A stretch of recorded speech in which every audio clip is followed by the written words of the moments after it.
दोस्तों नमस्कार। आज मैं आपको एक आलसी गधे की कहानी सुनाने जा रहा हूँ जो एक अलग अंदाज में है। यह मेरी मातृभाषा में है, यानी मेरे गांव की भाषा जैसा वहाँ बोला जाता है उसी तरह से लगभग मैंने बोलने का प्रयास किया है। आपको यह शायद अच्छा लगेगा कि नहीं लगेगा मुझे मालूम नहीं, पर मुझे पूरा विश्वास है कि आपको यह सुनकर बहुत मज़ा आएगा। अगर मेरी यह कहानी आपको अच्छी लगे तो आप कृपया मेरे चैनल को सब्सक्राइब कर दें और बेल बटन दबा दें ताकि मेरे चैनल की नोटिफिकेशन आपको मिलती रहे। तो चलिए शुरू करते हैं।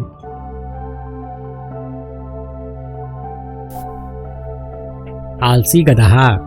एक गांव में एक व्यापारी गधा पाले रहा। वो व्यापारी बाजार से कुछ दूर पे ओके गांव रहा। व्यापारी हर रोज गधा के पीठ पर बोरिया लाद के बाजार आवत रहा। व्यापारी अच्छा स्वभाव के रहा। वो अपने गधा के बहुत अच्छे से ध्यान रखत रहा। वैसे तो गधावा भी मालिक से बहुत प्यार करत रहा, किंतु समस्या ये रही कि गधावा बहुत आलसी रहा। गधावा के काम करे में कोनो मने नहीं लागत रहा। गधावा के पूरा दिन खाना और सिर्फ आराम करे के मिले।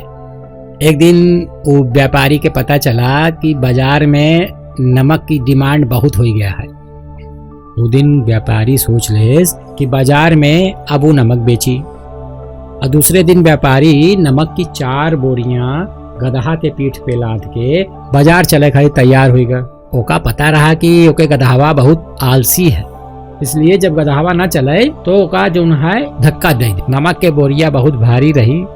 गधा सार जान निकला जात रहा और ओकर पैरवन कांपे लाग। ओकर चले में बहुत तकलीफ होत रही, लेकिन व्यापारी गधा के धक्का दे दे के आधा रास्ता ताई लेगा। व्यापारी के घर और बाजार के बीच एक नदी पड़त रही। नदी पर एक पुल बना रहा और वो पुल की मदद से नदी पार की जात रही। गधावा नदी पार करे खातिर वो पुल पर चढ़ा और कुछ दूर चले के बाद ओकर पैर फिसल गया और वो नदी में जाए गिरा।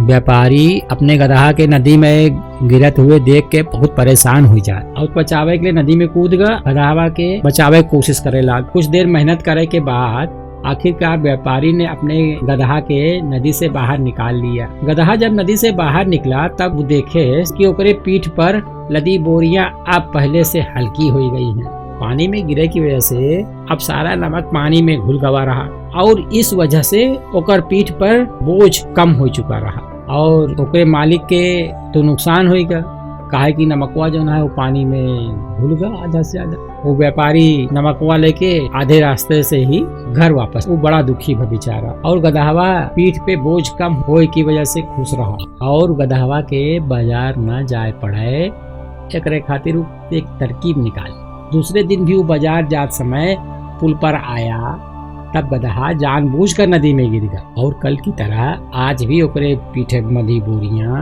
पानी में घुल के खराब। आज भी व्यापारी आधे रास्ते से ही बेचारा लौटा। अब तो गधा ऐसे जानबूझ के रोज करेला ताकि ओका भारी बोरिया उठावे न पड़े, किंतु ओके मालिक के पता चलेगा कि गधावा जानबूझ के करता है। एक दिन व्यापारी दिमाग लगाए, सोचे कि गधावा के पीठ पे ऐसा सामान रख दी जाए जोन पानी में गिरे के बाद ओकर वजन दुगुना हो जाए। अभी बार व्यापारी गधावा के पीठ पे रुई की बोरिया बांध दे। अभी बार भी गधावा जानबूझ के पानी में गिर गया, बल्कि ओकर वजनवा कम होने के बजाय बढ़ गया। इस बार गधावा समझे नहीं पावा आखिर ऐसा कैसे हो गया कि वजन बढ़ गया। व्यापारी अगले 3-4 दिन तक ऐसे नहीं करे। वो गधावा के पीठ पर नमक की जगह रुई की बोरिया बांध दे। अब गधावा जैसे नदी में गिरे ओकर वजन बढ़ जाए। ऐसा लगातार कुछ दिनों तक चलत रहा। आखिरकार गधावा के अब अच्छा सबक मिल चुका रहा।